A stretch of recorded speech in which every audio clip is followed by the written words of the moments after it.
Botad marketing યાર્ડની બીજી term માટે chairman અને વાઇસ ચેરમેનની વરણી કરવામાં આવી. જિલ્લા રજિસ્ટ્રારની ઉપસ્થિતિમાં ચૂંટણી યોજી હોદ્દેદારોની પસંદગી કરવામાં આવી. બોટાદ માર્કેટિંગ યાર્ડના ચેરમેન તરીકે ડી.એમ. પટેલ અને વાઇસ ચેરમેન તરીકે રણજીતભાઈ વાળાની સર્વાનુમતે વરણી કરવામાં આવી. બીજી ટર્મમાં 2.5 વર્ષ માટે વરણી કરવામાં આવેલ હોદ્દેદારોને ભાજપ સંગઠનના હોદ્દેદારો, યાર્ડના ડેલિગેટ દ્વારા ફૂલહાર પહેરાવી, પુષ્યગુચ્છ આપી અભિવાદન કરાયું હતું. આગામી ટર્મમાં ખેડૂતોના હિતલક્ષી નિર્ણયો, આયોજનો કરી ખેડૂતોની સુખાકારીમાં વધારો થાય તેવી કામગીરી કરવામાં આવશે તેવું નવનિયુક્ત ચેરમેન દ્વારા જણાવવામાં આવ્યું છે. વિપુલ લુહાર, ન્યૂઝ 14 બોટાદ.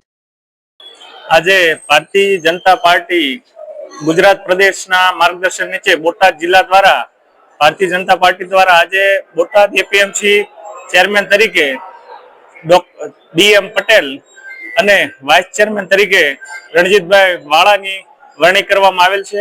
તેઓ ભૂતકાળમાં પણ આ યાર્ડના શાસનમાં જેમણે સારી એવી યોગદાન આપેલું છે અને આગામી દિવસોમાં પણ ખેડૂતોના મુદ્દે અને ખૂબ જ વિકાસ કાર્યો થાય તે માટે સૌ પ્રયત્નશીલ રહેશે.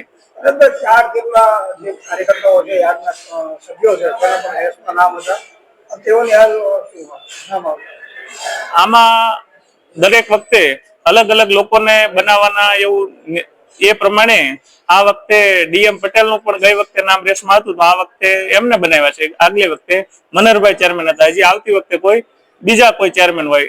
આ તો એક બદલાવનો ભાગ છે. યાર્ડની અંદર ખાસ કરીને ખેડૂતોના જે પ્રશ્નો હોય એને નવા ચેરમેનોની કેવી કામગીરી રહેશે? શીર્ષસ્થ નેતૃત્વને સાથે રાખી અને આગામી દિવસોમાં આખી સમગ્ર યાર્ડની જે ટીમ છે એ આખા બોટાદ જિલ્લામાં, જ્યારે સૌરાષ્ટ્રનું આખું ધબકતું માર્કેટિંગ યાર્ડ બોટાદ છે ત્યારે તેમાં સૌથી ખેડૂતોને પાયાની મૂળભૂત સુવિધા મળી રહે. અહીંયા બોટાદમાં આટલો આપણો વિકાસ થઈ રહ્યો છે, તો આગામી દિવસોમાં બોટાદ એપીએમસી પણ દરેક ક્ષેત્રમાં ખેડૂતોને મહત્તમ રીતે કઈ રીતે ફાયદો થાય તે રીતે સતત પ્રયત્નશીલ રહેશે. બોટાદ એપીએમસી માર્કેટિંગ યાર્ડના ચેરમેન તરીકે અમારી પાંચમી વખત હું પ્રમુખ તરીકે નિયુક્ત થયો છું. ત્યારે બોટાદ વિસ્તારના, બોટાદ તાલુકાના જે ખેડૂતો છે એ અને જે મંડળીઓ છે એને માર્કેટિંગ યાર્ડની અંદરથી વખતો વખત જે લાભો મળ્યા છે એ લાભો આપ્યા છે. આ વખતે પણ ખેડૂતોને આ માર્કેટિંગ યાર્ડમાંથી સહાય મળશે.